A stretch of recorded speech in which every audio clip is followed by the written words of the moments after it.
Good morning, good afternoon, and good evening, and welcome into GarageBand Weekly. On this week's show, Apple update their AirPods Max, sort of, and it's April. It's April Fool's Day here in Australia, which means it's only a few hours for most of you before you have to check and double check every single piece of news that you see. Yeah, isn't it fun times?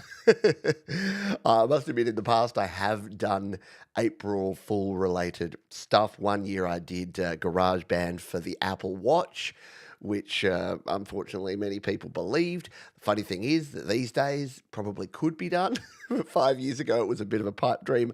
I also did GarageBand for CarPlay, Apple CarPlay. And I said, "Oh, this looks like it could be a bit dangerous." And yeah, again, I got a few negative comments about doing those, but they were fun to do at the time because you got to have a bit of fun in life. But I just wanted to mention that up here on Front Street so that you know that yeah, for basically the next 24 hours, it will begin. There will be people that will be putting things out into the world that I don't think Google do it. They famously used to do a lot of things. In fact, a game that I play to this very day called Pokemon Go was originally an April Fool's joke from the Google Maps team. They're like, now you can catch Pokemon in real life. And guess what? A company called Niantic said, well, actually, we can do that. And Pokemon Go was born like just months later. So, yeah, no fun allowed. That's right. In the new regime, there is no fun allowed. Don't you forget it. Let's say good day to some fine folks who have joined us here live. If you are here live or on the replay, feel free to hit the thumbs up button because the sun's up, or at least it is here, and maybe not in your part of the world. Thumbs up helps the robots tell the other robots to come and watch the show. And that's what we like around here. And then we'll dive into our news and notes. Hello to the Semtex Cow. Moo to you. I like your new little logo there. Here lies cow. Oh no. That doesn't look good. G'day to Costa, who's slowly learning GarageBand desktop. Yes, a lot of folks like the wonderful Mark Bro here as well does the same thing. Might start it on an iPhone or an iPad and then moves it over to Logic on the Mac. Hello to Joel Crouch. Hello to Tremor Bear, the Falcro, not just any Falcro, the Falcro is here. Al Davis Music is here. I've tagged your question because we are going to do questions and answers. Q and A. If you've got questions, I'm going to try and answer them. Oh, hey, it's Brad Example back in Canada and hopefully doing well, mate. Yeah, I know you had a blast here in Australia, and we have a wonderful country here, and we welcome any of you. If you want to get away from, oh, I don't know, whatever country you happen to be in at the moment that might not be super rad, come to Australia. Although maybe not after the 3rd of May. We've got an election on the 3rd of May, and we've got a little mini version of your guy. And again, we don't talk about politics much around here, but I just really hope, I'm just going to say this one thing and then we're going to move on. I really hope that we learned a lesson, that we were watching from afar and go, oh, we ain't making that mistake.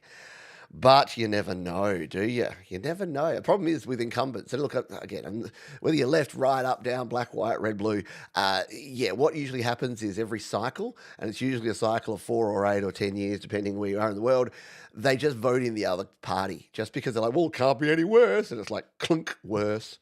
So, yeah, please don't do that. We will exactly. I don't think Jade will be putting you up for 2.5 weeks if you're not Brad. You might want to get yourself a hotel room. All right, news and notes time, folks.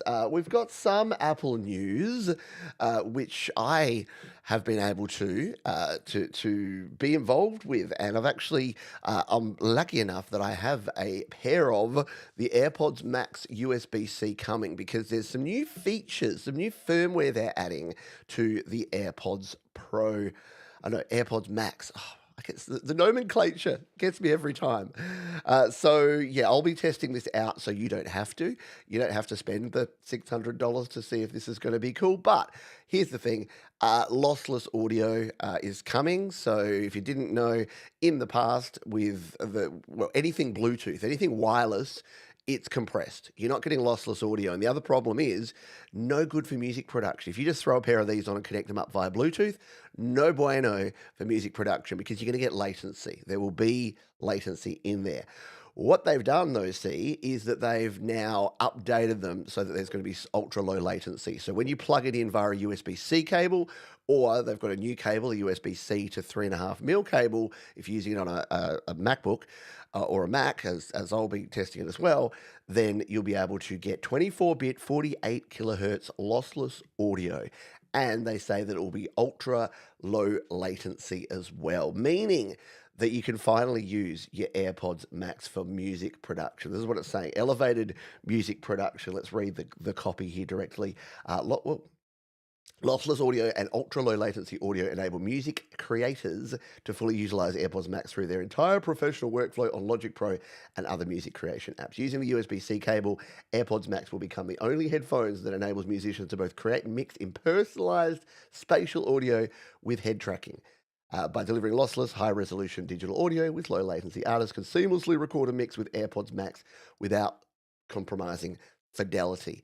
Now, there's a couple of things that you might be thinking about this. Number one is that AirPods Max are not designed to be monitor headphones specifically, so you're not going to get the flat audio response that you want from a pair of monitors. They're also not closed back, which means that they're not going to be great for tracking. I'm going to try all this stuff anyway, because why not? I'll be a guinea pig, but you will get potentially a bit of audio bleed. Even if you're plugging in directly via a cable, there's likely to be some bleed going into your music. What these, I think, are more for are like electronic producers. So people using MIDI keyboards. In the past, you haven't really been able to use your AirPods because every time you hit a key, there's that little tiny bit of latency, that little lag between trigger and hearing the music coming out. So that will be better if you're a DJ style creator, if you're creating electronic music in GarageBand or Logic Pro on your iPad or your Mac or your MacBook. Yeah, and you've got AirPods Max. The other thing is only with the USB-C ones. So if you've got the older Lightning-based AirPods Max, they won't get the update. And here in Australia, AirPods Max are currently $899, and the cable is $65. So these are not for the faint-hearted or thin-walleted. But again, it's a thing. It's a step in the right direction. Anytime. The thing with stuff like this is you can look at it two ways. You can go, shouldn't that have been the case from day dot? Like, is this really anything that I should be writing home about? Or you can say every step that advances and makes mobile creation more accessible for more people, the better. So what I'm hoping this means is that they're going to continue improving and tweaking the algorithm. Bluetooth isn't far away. Bluetooth, like MIDI keyboards, because they send such a small amount of data, Bluetooth is absolutely fine for those these days because they can send that data. And the bigger, as we go through Bluetooth like 2 and 3 and the bandwidth, the pipes get bigger, the latency is getting smaller. Don't know that we're ever going to get to the point where you're going to get zero latency wireless, but there is technology out there because people say to me, they're like, well, why, if I can't use my Bluetooth headphones to mix on my iPad, Johns, why is it when I go to a concert, they're all using wireless guitar packs and wireless microphones? They're using a very different technology. They're not using Bluetooth. They're using usually UHF, VHF, direct radio signals. So they're actually connecting directly and sending that, and that's that speed of sound. It's called the speed of sound for a reason. That's that speed of sound that you get with that. Whereas Bluetooth, it's got to compress the audio and then it's got to send it over, basically similar to a 2.4G Wi-Fi signal. And if you've ever used Wi-Fi, you know that the quality of that signal is not always ideal. Ed Zalitsky, ultra low latency over USB-C, but wasn't before over cable. So they're saying it's better low latency latency because you could use the cable before. There was a cable in the past, and I've tried that with the Lightning-based ones, and it seemed pretty good. But I must admit, I didn't ever try recording with them or really putting them to the test. So. Yeah, we don't know. Yeah, Bluetooth MIDI. Bluetooth MIDI does work really well. Yes, splendid indeed. Yeah. Do we get sexy new 8-pound USB to headphone adapters? Well, that's the other. Yeah, I don't think there are. Actually, that's a good question. I'll try that out as well because why would you buy the USB-C to 3.5 mil cable for $65 when you could buy a USB-C cable for 10 and then buy the adapter for, what is it, 10 or 15? So I don't know. Yeah, I don't know if it's something special. Problem with Apple cables is sometimes they put chips in them. This has been the problem for forever. This is why Lightning to USB has the problems that it had, and why you needed to use a genuine Apple Lightning to USB adapter forever, because you can't, we can't. If you use an aftermarket one, it'll work until Apple do some sort of software upgrade or brickle the counterfeit ones, and then you can't. So there. For almost 3 years, I was using Bluetooth earphones on iPhone 13. Then after recording, had to shift to record the recording to make it in time. Cable is much better. Yeah. And look, where there's a will, there's a way. I know people that have done the same thing, that have just accepted the latency of the recording, and then they know exactly how many samples that their latency is, and then they just shift the audio. And look, it works. It's a way to work around some of the problems that you may have. What else do we got in the news and notes? Yeah, April Fools. Just another quick reminder that don't be a fool, but yeah, just keep your eye out. There will be. And some of them are funny, some of them are fun. The ones that I like are the ones that don't hurt anyone, where they're like, here's a new thing. And then it's like, oh, no, it's not really a thing, which is the sort of things that I did. I'm not a big practical joke kind of person. I think a lot of the times they miss the mark. Those radio ones, so if you've ever listened to like it's Cranker and McGee in the morning on 107.7, where they would call people and say, oh, the wedding venue for your wedding next week is just burned to the ground. And the bride's like, oh my God, my wedding venue. They're like, no, it didn't. And she's like, you pieces of crap. So yeah, that stuff is not good when someone actually gets physically upset and so pranks, no bueno. But yeah, the ones that are just fun, like the Google ones, and I don't think Apple have enough of a sense of humor to do one. But actually, they did. They did one last year. What was it called? Vision Pro. Ba-dum-tsh. Okay. Yes, 18.4 is out. Yes, good. Actually, I'm going to add that here into the list. So we'll add this as a new item. iOS 18.4. Yes, the release candidate was out, and now I believe it is available for all. Why don't I update to it? Shall I update to it while we're here live? That never goes poorly. Let's do it. Why not? I'm in a bit of a funny mood today, so let's just come in here. So if you don't know how, you go into your settings here in your iPad or your iPhone, and if you tap on software update, it'll go to the Apple servers, and there it is, iPadOS 18.4. Now, I'm not in the middle of a big project at the moment, so I'm going to hit the update now button.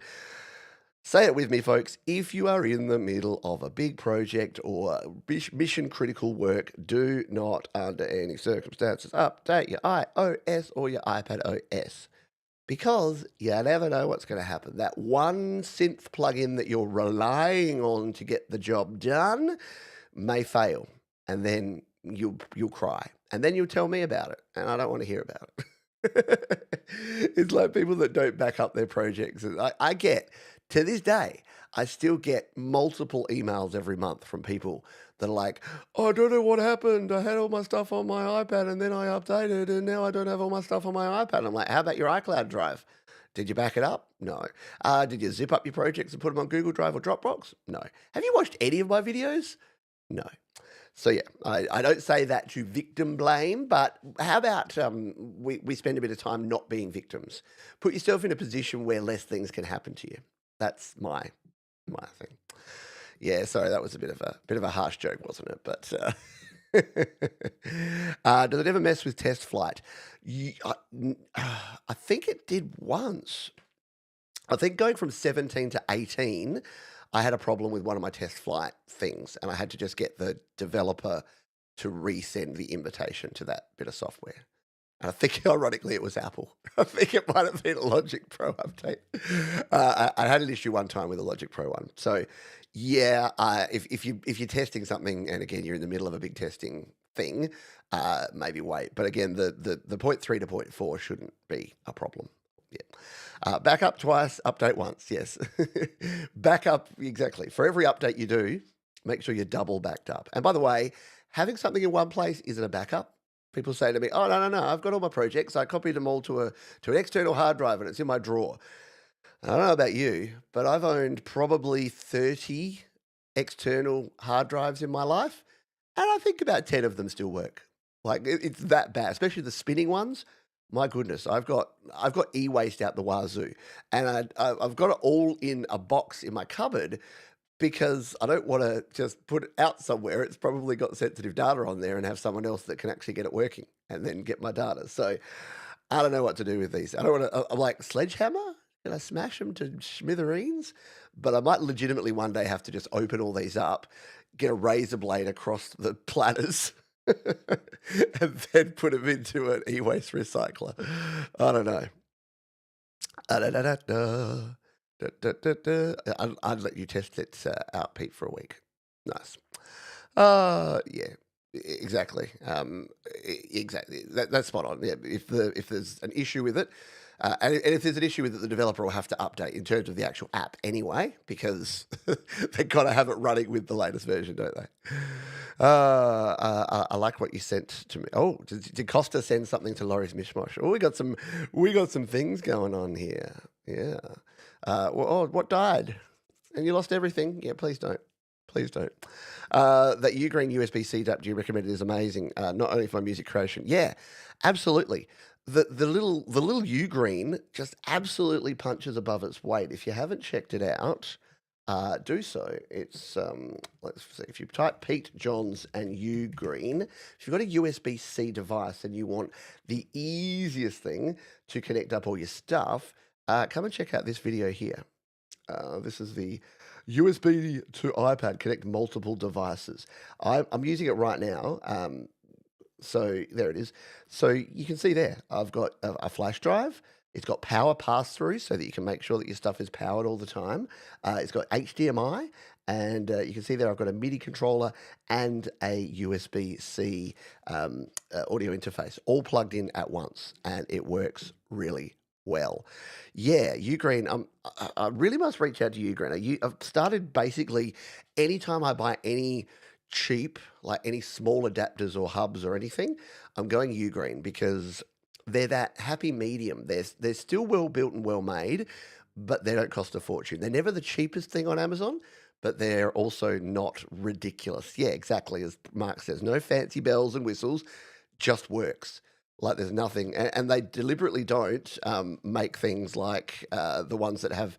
Because I know Mark at one point you were looking for one with a headphone jack, and the problem is the quality of the sound cards they put in those little adapters that have the headphone jack. It's almost not worth it. So yeah, it would be nice if we could have analog audio in one of these, but yeah, like the ones that have it are really expensive, and the audio doesn't sound great unless you found a solution, Mark. In which case, let us know. Quick cough. Excuse me. I hope I'm not coming down with something. My daughter has a cold at the moment, and I'm really hoping that I don't inherit it because that's never fun. So yeah, iOS 18.4. I'll update now. I'll be a guinea pig. A couple of programming notes coming up. We have on Jade's channel on Friday morning Australian time, Thursday afternoon, evening, US, UK, Europe time, and we're chatting about the end of the world. No. We're chatting about AI, the hype cycle, the fear mongering, the clutching of pearls, the moral panic that is AI. Because it's I don't know. I need to rest from it. I need to not think about it or talk about it for the next 3 days, so that I'm really revved up and ready to bear all. Because I keep flip flopping on this stuff. Like I genuinely like some of the fun things that you can do. Some of the videos we play on Your Music Live are great because people can use AI. They wouldn't be able to create this stuff by themselves. Some of the AI tools that we can use in our music is great. I would argue that we just need to stop hyping it so much. And we just need to stop using it for stuff that we don't need, we didn't need in the first place. Like every time I search Google and it gives me that AI answer, I'm like, wonderful. You just burnt down a tree to generate an AI response for a question that old Google would have just pointed me directly to an article or a video about. So, but instead you've synthesized that information into your AI response and given that to me, so I don't have to go and click on, oh, I don't know, a link on Studio Live today, not bitter or nothing. But you've probably taken that data by scraping through my website and my videos and my transcripts. So, is that cool? Is that okay? We're using more energy and we're creating poorer quality information and we're shafting the humans in between so that the trillion-dollar companies can do better. That's the crux of my problem right now. So, yeah, enjoy that. I'm sure for those that like the positivity of what I usually do around here, yeah, you may see another side. USB to 3.5 was my solution. Yeah, that's what I've found. Those little Apple adapters, yeah, they're $10 or $15. They just work, and then you can just plug in whatever headphones you want. It just means that if you're trying to do fancy stuff like have MIDI keyboards and stuff, you can't do it at the same time. But if you've got MIDI keyboards and stuff plugged in anyway, you're probably running through an audio interface. So there you go. Yes, whet your appetite. Yes, the Dead Internet show was good. Dead Internet Theory, where yeah, we're all just we're being replaced, and it's why I think it's again, not to get on a rant, although that's kind of what this show is usually about. It's why it's so important to look for the human in everything. And I'll talk about this more on the show with Jade.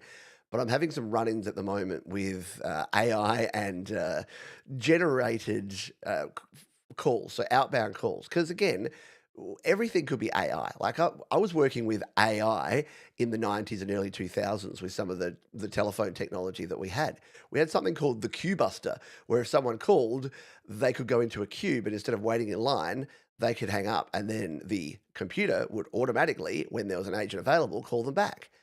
And now that's probably being sold as AI queuing for telephony, but it existed, and this is the problem. I really, apart from the generative stuff, which is the fancy spell check, word generation, everything else we already had. It was just machine learning or it was automation, and it's just programming, just humans programming in a computer to do a thing. And the problem is that with the internet is once the computers are programming the computers, where's the humanity? Oh, the humanity. Yes. Thank you, Jade Starr. If you're wondering, by the way, where Mr. Thomas Christ is, he sent his apologies. He said he would be here late today. So if you're missing TC and you're like, oh, where's Thomas? Where's our man? He's around. Yeah, absolutely. As Zona says here, for startups, my goodness, like I'm just glad I don't work in the sort of sector I did before, because I bet there's probably AI teams now. They'd started something like called like artificial intelligence and robotics just before I left, because it was just starting to bubble up and get buzzy. And I remember thinking at the time, work for an energy company. Why do we have a robotics department? What are we going to do? But more fool me. Yeah. All right. Where are we at? Yep. Up next, by the way. It's the last week that we won't cross over. So it's the last week you're going to be able to go and watch the entirety of this one here. Oops, there's Mark's comment still on the screen. Of the Community Pulse featuring Frank Terzo. And this week, who's he got on there? He's got Generations, the Family Band, and Crimson Crux, our mate Nate, as the featured co-host. So that should be a good old time. Get on over there. Check out Frank. Tell him to turn his microphone up, please. I've tried. Whenever I'm usually out walking after this show, listening to the show, and I love Frank. I love you to death, Frank. But for the love of God, please turn your microphone up just a little bit, because all the guests are like this level, and then Frank talks down here, and I'm like, Frank, you got important things to say. We want to hear what they are. All right. Anyway. Thank you so much, Ed Zed. I appreciate it. See, there's a wonderful human, Ed Zed, and he's helping humans. There's Laurie's Fishpot.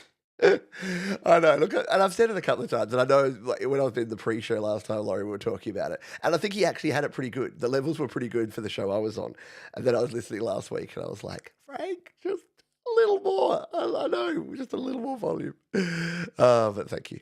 Yeah, thank you so much, Ed Zed. I appreciate you big time. And thank you also to Gordonly Weaver. I got a donation from him overnight as well.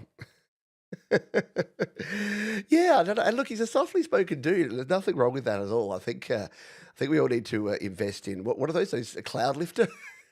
I think we need the Frank lifter. We need something he can plug in that's just going to give him 20 dBs of gain that he can play with, because it's usually a little turn it up, Frank. And again, I feel bad, but at the same time, I want the show to be as good. He's gain shy. I want the show to be as good as it possibly can be, and I want to be able to, not have to ride my volume control, because especially and Nate speaks very loudly and clearly. It's the whole American and Canadian thing. So it'll be interesting today. Hopefully they get the balance there. Hello, Pradesh from South Africa. Hope you are doing it well, my friends. Where are we up to? Yeah, that's everything we have in terms of the news and notes. Now that I've had a go at all my friends, have a go. That's an Australian thing. Do you say that in other parts? You having a go at me? I think in the UK they say the same sort of thing. Yeah. If you could suggest some iPad apps to sidechain tracks, there is a cool one. It's Paul, the developer. He had one that I did some sidechaining with ages ago. Let's search Pete John's sidechain. What was the one? Is possible? Yeah. So sidechaining in GarageBand iOS. What is the plugin? Put the name of the plugin in your title, Johns. This is me being frustrated with myself because I'm doing what I hate other people doing. I don't actually have the name of the app. Audioscope it was. Yeah. Audioscope, GarageBand iOS Game Changer. Oh, here it is. So there's my overall Audioscope video. So yeah, check out the Audioscope app. I'm pretty sure Jade Starr's covered it as well. In Logic, yeah, I'm pretty sure you can sidechain in Logic out of the gate, because the reason we needed that is that in what's it called, GarageBand, you couldn't do any of that. Logic Pro iPad sidechain. It's because I don't do the sort of music that requires sidechain. Yeah, here we go. This guy's actually pretty good. Sound for more tutorials. So he's got some good tutorials. So maybe check this one out, which is Logic Pro for iPad Tutorial 10 sidechain, an audio track with drum kit designer and compressor. There you go. So go check that one out, because it should work for you. But yeah, the thing is that Jade and myself don't really make the sort of music that a lot of sidechaining goes on with. So I'm definitely not an expert in it, and I know Jade's dabbled in it, but go check it out. So 4Pockets it is. 4Pockets was the developer I was trying to think about, and they've got a dedicated sidechain app and a couple of other ones. Yeah, so it's Audioscope that has the sidechaining supported within the app. Speak of the devil. Or in this case, speak of the Lord, and he shall appear. Hello, Thomas Christ. Hope you're doing well, my friend. And thank you for the heads up on the thing with the stuff from yesterday, which we fixed. Cryptic. If you know, you know.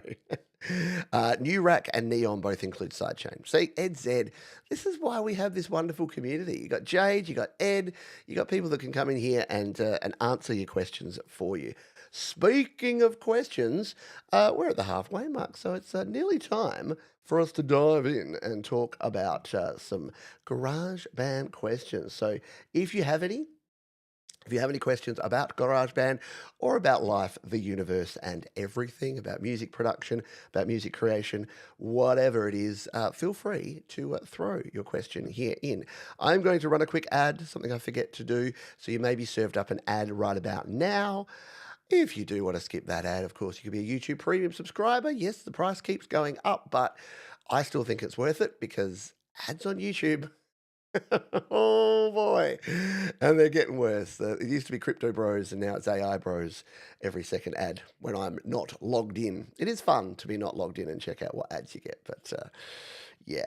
So thank you again for your support, and thank you for watching whatever ad just got served up to you, if you got an ad served up. Alrighty. And thank you for your question too there from Scully Gates. I will tag that one and we'll get to that. We'll answer these questions in the order in which they came in. When generative AI first started to become popular in 2021, I really assumed it'd be integrated and tested to help people with visual and auditory disabilities, dyslexia, and other things like that. This is the thing, and I'm sure Jade and I will rant about this, but this is what it needs to be doing. It needs to be helping people with accessibility, it needs to be helping disabled folks, it needs to be doing things like voice synthesis, it needs to be summarizing things down for people with learning disabilities. How good would it be if it could take complex theories and put them into words that were proven that people that are on the autism spectrum or people that have dyslexic learning disabilities or ADHD can absorb? How good would it be if it could take something and turn it into a piece of content that matches the learning style? Imagine it in schools, AI where the teacher does a lecture, but then AI grabs that and it turns it into an interactive video, or it turns it into a thing that someone can actually do themselves, like an interactive demonstration, so that if you're a kinesthetic learner, you can actually do the doing rather than just sit there in the lecture theatre being bored, not listening, and then not getting the content. So, yeah, it is really weird that we're trying to make it create our art and replace our musicians and replace our actors. It could be doing so much good in the world. So, yes, great point. Excellent comment from Zonners. Thank you for that. Hello, Ms. Fiona. Patrick, I will tag your question and we will start chatting through those. Okay, let's, yeah, exactly. Simplifying academic papers with a lot of jargon. And I've used it for that. To be honest, I've used ChatGPT to summarize. I've put in a big chunk of text and said, what does this mean? I did it. I had a legal agreement. If you've ever worked with companies, they send you these non-disclosure agreements and then they send you these legal contracts. And look, I don't know if I probably should have done this because at the time, I won't mention the company in case, but I just dumped the whole legalese into a thing and said, tell me what this means like I was a 10-year-old. So, and it went through and it said, okay, from this, we found that this, and if you agree to this, it means that you have to provide this by this date and you can't do this. And I was like, oh my God, this is actually great because all the legal things where it's like, yeah, clause 18.2.3, blah, blah, blah, blah. The parties herewith shall therefore be. It's like, come on, man. Come on. Doug's a piece of content already. How does my digital hair look? Yes. I've got my digital hair on today. I've decided to remove it all. All right, let's get to questions. So Ed Zed says, no, not Ed Zed. Ed Zed was the one who did a super chat. Al Davis Music. I don't have a sustain pedal for my keyboard. Is there a way to edit sustain in Logic or Cubase 3 after I've recorded the part? What a good question. Yes, I believe so. You can. So all right, we'll stick with Logic Pro because I'm not using Cubase. It's a whole lot these days. Let's fire up a project here in Logic Pro and see if we can play with this. So I'm assuming, actually, I know that project's not going to work. Sorry, I realize you can't see my projects right now, but let's come in here and create one. So I'm assuming you're talking like a MIDI instrument. So let's just do that. We'll add a track. I'll show you my screen, show you my working here. It is still updating. So we'll come in here to MIDI, won't go Drum Machine Designer. We will make this the Ravens. Let's go no, we'll go with we'll just go with a regular default patch. We'll just throw the default patch on here and create in. So you can use the sustain button here and you can hold that down while you're playing notes. Let's turn the volume up so you can hear that. So if you hold sustain, so all I'm doing there is holding down on that sustain button. You can latch sustain on here but the question here is, which I actually don't know the answer to because I've never played with this in Logic Pro, is if we lay down some tracks, can we then adjust the sustain afterwards? So let's try this. Let's do this without sustain to start with.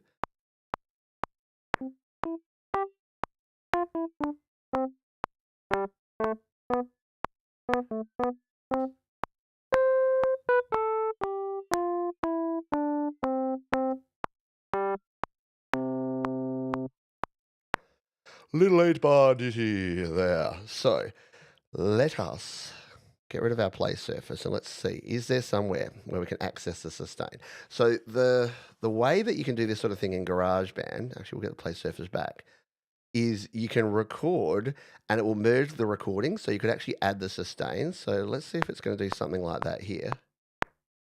No, it's going to record directly over the top of it. So I'll have to have a look here. Is there a MIDI setting in here that allows you to merge recordings? So where are we going to find that here? Probably over here in our settings. So what have we got here? We got the details, we got the length position. That's our region. We've got the pitch source. So nothing in here that's going to help us with anything to do with our. So the region setting doesn't have it. The track setting here doesn't have anything to do with that. You can do your velocity, you can transpose, you can do all of that business there, but no, there's nothing there. Over here in our edit button, so let's check what we've got here in terms of the ability to edit things. We can show in our editor, and then do we have sustain represented anywhere here? It doesn't look like it. It's not looking great. Volume. If it's anything, it would be, so, oh, there it is. So MIDI sustain. So I think you're looking for the automation. Without going into deep depths of this, I'd say that what you want to do is come in here to automation and go to your MIDI detail automation, turn on sustain, and then actually, but how to add it in, can we just touch in sustain? So is it just on off sustain? Let's find out, shall we? No, it seems to have values. So, oh, okay. I didn't know that there were values of sustain. This is all very experimental. Let's see what happens here.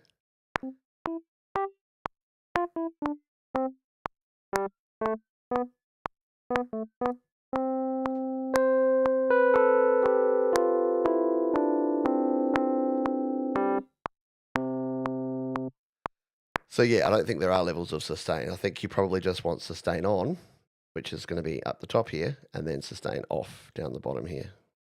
So that would be the answer. I think you're looking for automation and then automating the sustain element on your track. Yeah, okay. I'd never used that before because if I'm playing something in with sustain, I'll usually use a sustain pedal and then it kind of is what it is. I don't tend to mess about with it after the fact. Yeah. It's MIDI, so it should be possible to modify the note length to extend in some way. Yeah, yeah. Ed knows way more about MIDI than I do. So yeah, if there's follow-up questions, then ask Ed. Ed really should do a Q&A show like this, Ed, because I know you know a lot more of the intricate details of things. Sustain has to trigger before the note triggers. If they're simultaneous, it could be tricky. Yeah, that's a good point because the sustain has to be on. If they're triggering at the same time, then it won't be.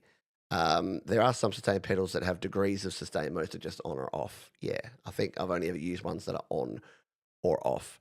Thank you, Joel. And by the way, thank you, Pause and Guitars, to stop in and show some thumb love. Always appreciate you, my friend. All righty.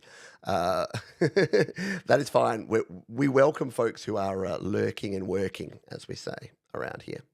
For example, the Ravens. Yeah, so it would work exactly the same if you were using it with the Ravenscroft. Whatever patch it is, same thing. MIDI, sustain data, and stuff. Let's see. Let's go to our next question. It comes to us from Scully Gates, who says, "Hey, I've had 2 copyright claims by using some GarageBand sounds. Is that happening to anyone else?" Okay, it's time for everyone's favorite segment. Pete jumps on his high horse and complains about Content ID. So let's give you the quick history. Content ID. So in the old days, when YouTube was in its infancy, anytime anyone used any content that was owned or registered by someone else, that video would get taken down, and the person would get usually a copyright strike or have their account paused or deleted. It was no bueno. So to try and help save YouTube, and to be very honest, it kind of did save YouTube, they developed this system called Content ID. The idea was that the movie studios, the TV networks, and the music labels would be able to provide their catalog. YouTube would send it through, using AI. No, we didn't call it AI then, but it was the same sort of schnizzle. They would put it into the YouTube algorithm. And then if anyone used any of that content, so if you uploaded a Saturday Night Live clip, or if you used a Seinfeld clip, or if you used a Red Hot Chili Peppers song, whichever studio or label owned that would then claim it. And the studio or the label got to choose what degree or what level. Everything from open slather, we're going to let you do everything you want, and fan made stuff, all good. George Lucas was famous for that. He basically said, look, if you're making fan made content and you're using Star Wars, you're promoting Star Wars. So I don't agree with everything George Lucas did, but that was a pretty cool thing. To other people like the Eagles, who said, if you play one bar of Hotel California, we're taking your whole channel down and your firstborn child. So that was no bueno. But most went with this content ID revenue sharing model, which meant that if you cover a song or if you have fair use of a piece of content, we'll talk about fair use another day. It's a whole different kettle of fish. But let's just say for the music sake, you cover a song, then you can actually split any revenue you make from that. If in the instance of Scarlet Gates here, you're playing a song and your song is identified as having a part that is exactly the same as another song that has registered for content ID, then your song will get flagged. And usually it will mean if you're part of the YouTube partner program and you have monetized your channel, you will not be able to monetize that video because any advertising, any monetization made from that video will go to the original content owner. Now, the problem has come. And it's not just GarageBand. It's all like Splice has had this problem. All of your different sample libraries and people selling samples and people selling loops have had this problem because what they do is that they sell the loops, they sell the samples, they sell the things as royalty free, which is lovely. And you're thinking, great, GarageBand is royalty free. All these loops and samples are royalty free. And then you use them in your projects. But guess what? Other people use them as well. And despite the fact that every music distributor says if you are using free, royalty-free samples or loops in your projects, you may not add content ID. And this is going to be a little bit of a wayward thing, but this is why I love DistroKid, because you have to actually pay for content ID on DistroKid, and you have to click a button that says, yes, DistroKid, this is all my own stuff, no royalty-free samples in this whatsoever. And people have said to me, oh, that's not fair because GarageBand let you use their stuff. It's for this exact reason that they don't want these added. However, there's other music distributors that shall remain nameless, that may or not be called Lander, who are pushing very hard that, hey, we give you free content ID. I mean, free. Free content ID with every song. So producers in GarageBand and Logic Pro and Fruity Loops and all these other apps are releasing their music, content IDs being added. And let's just say your song starts with 8 bars of this cool loop that you found in GarageBand. Yeah, guess what? Someone else has probably used that cool loop for 8 bars in GarageBand. So what's the advice on this? How do you work around it? You got to chop and slice and dice your samples. Always try to incorporate some original content with a loop. So the problem is if you just use 1 or 2 loops, someone's probably done that before. If you're singing over a loop, that is going to work in your favor. If you change the key of a loop, that will work in your favor. If you change the speed of a loop, because remember, this is all just matching. It's matching audio with other audio. So as long as you change something, then it's going to actually help you out. The other thing is to layer upon layer upon layer. Even if you just add a nice pad underneath or some sort of drone, or you double up the beat by adding a topper or a hi-hat, change it up.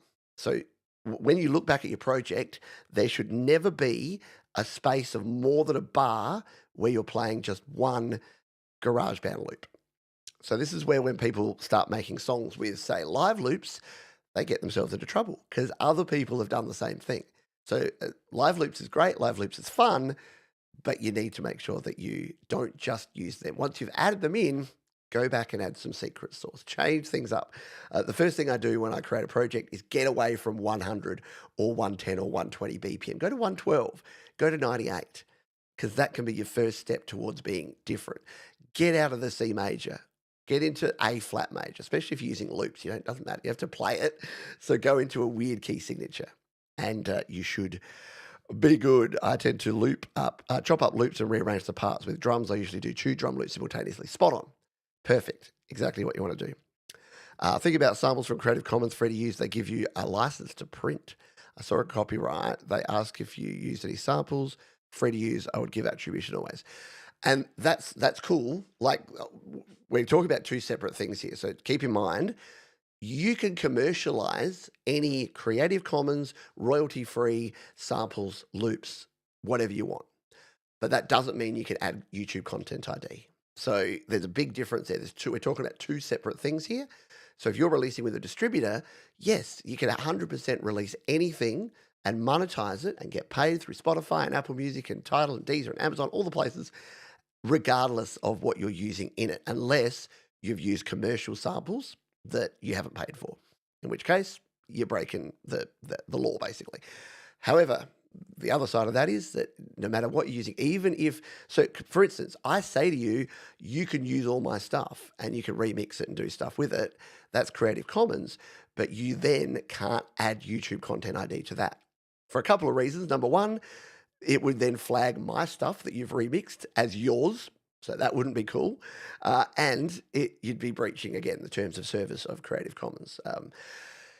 Because, again, there's a difference between being able to monetize and being able to actually put YouTube Content ID. Basically, short version is avoid YouTube Content ID with your own music. And if you get these content claims, you just want to try and change things up. So hopefully for your next release, you can keep that in mind. Yeah, breaking the law, breaking the law. Oh, I didn't bring my water, did I? I'm going to have to do something. I'm going to go behind the curtain here. I'll talk to you while I do. This is professionalism, folks. This is John's getting to... Coming back. I'm coming back. I was going to play something for you while I did that, but yeah, I didn't bring a water, so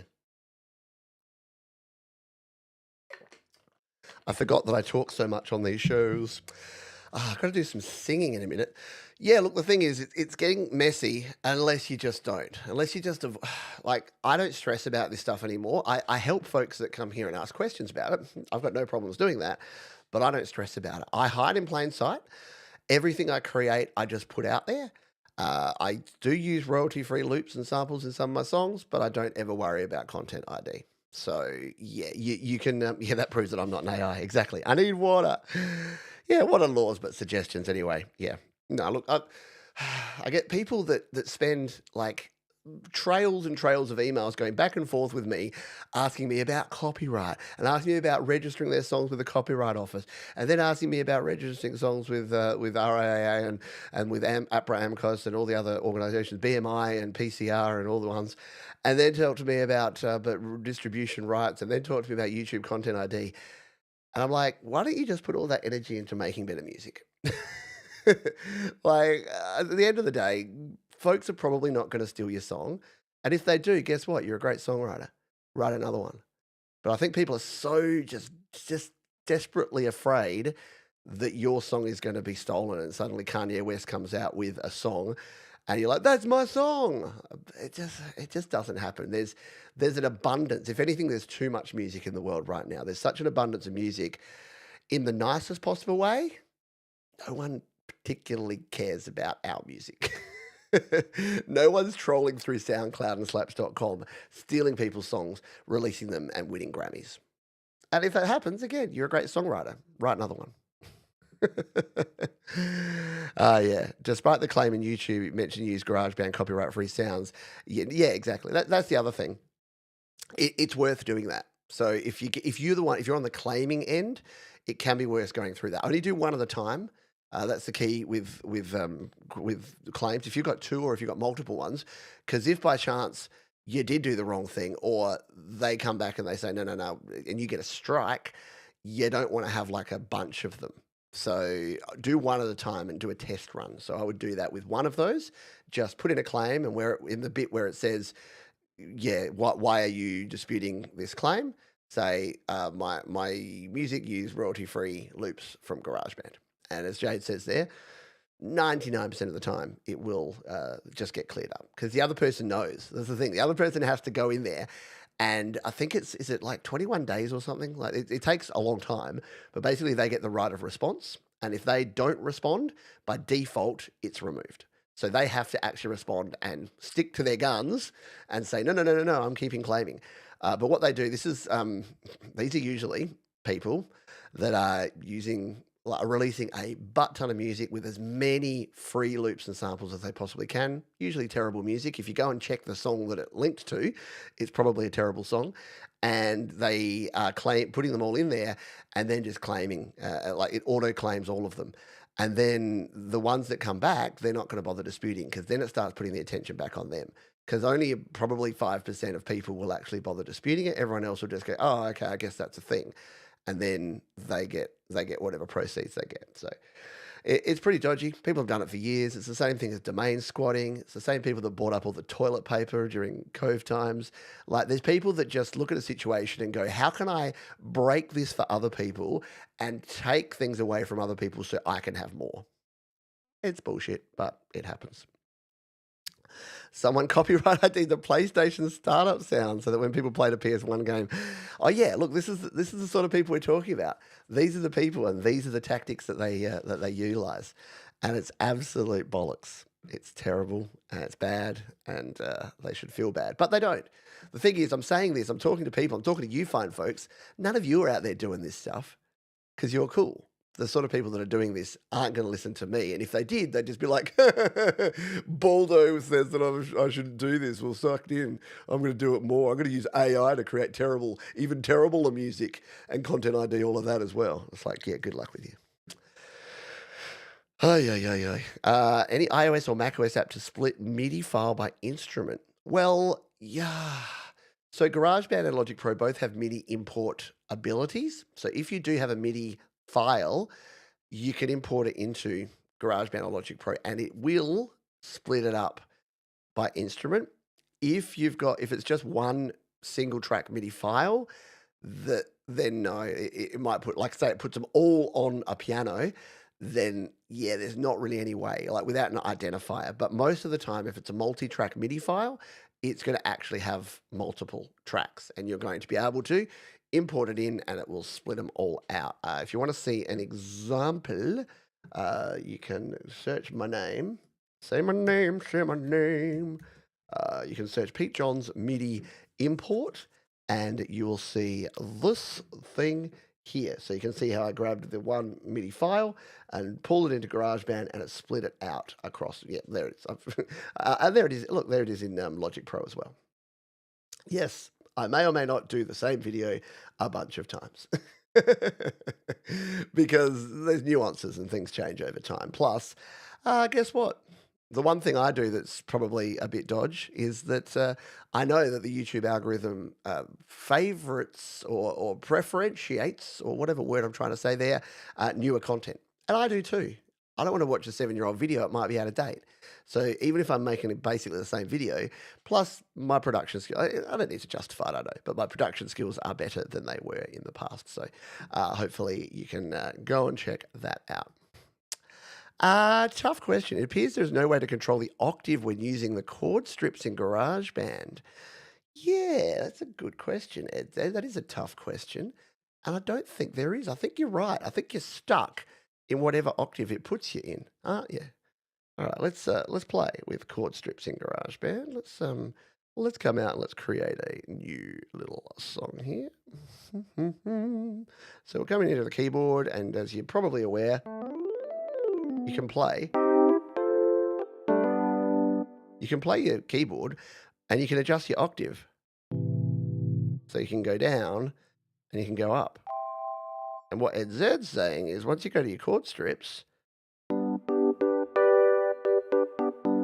your octave goes away and you can no longer change it. Yeah, that's a bugger, isn't it? Why would they not just have the same octave control? So it just goes because I know. So if you're wondering why you've got all these are all your inversions. So you've got your C, like your 1 3 5. You got your 3 5 8. You got your 5 8. I can't remember the names. But yeah, so you've got all your different inversions there. But you're right, there's no way to do it. What you'd have to do is actually record in.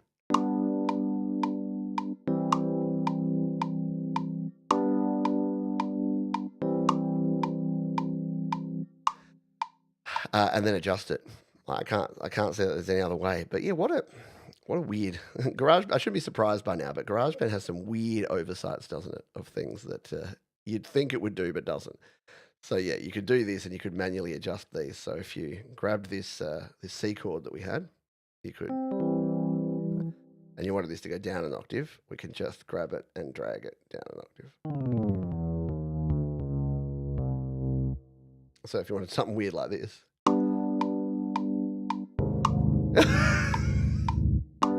I may or may not have moved that to the wrong.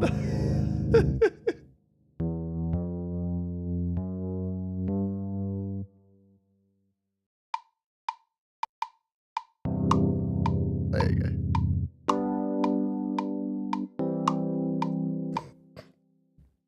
Or if you wanted everything, let's just undo that.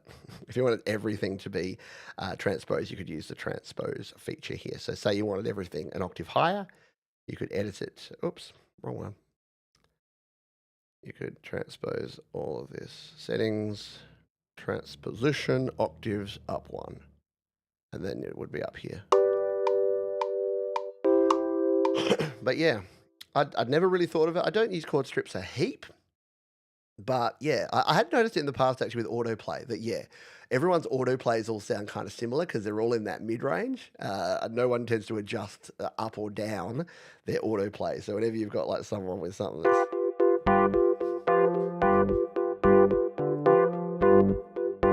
kind of funky. But yes, a good tough question. I would expect nothing less from Ed Z. But yeah, no way around it that I can see, and I don't see Apple building in new features in GarageBand anytime soon. At least not that I think it. All right. Yeah, you'd think Sony would have something to say about that one. I'm sure that it probably would. I'm sure it probably would. Where are we? We've got 4 minutes left, and I think there's another question here, which might be our final one. Can you show me how to export project even with digital instrument from Logic on the iPad mini 7th generation? Because I cannot find anything to export. I'm so confused. Export project even with a digital instrument. Export with a... Yeah, I'm not quite following it. You had some follow-up comments here, so let's see if they shed any light. Listen to your video on how to export Logic, but I don't understand. Maybe you can show me a better way. My export projects, even if I didn't record any files. Okay. Well, yeah, look, there is options for when you're exporting a track. Oh, my software update's ready. Let's come back over here. Oh, just pop that away.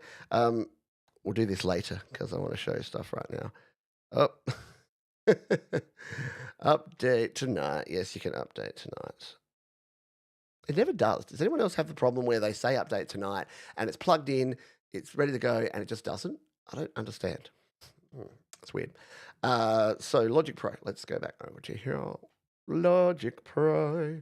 So when you're exporting in Logic Pro, so if you, and again, I know you're vision impaired Solrak, so the option is in the top left where your project name is, and the option is export.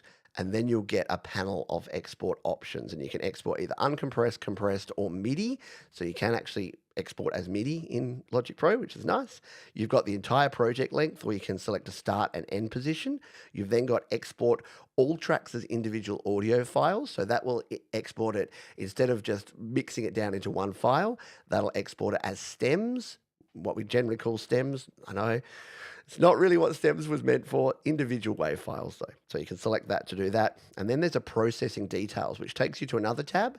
And you've got there your mode, which is automatic, offline, or real time. Just leave that automatic. Include audio tail is an option there.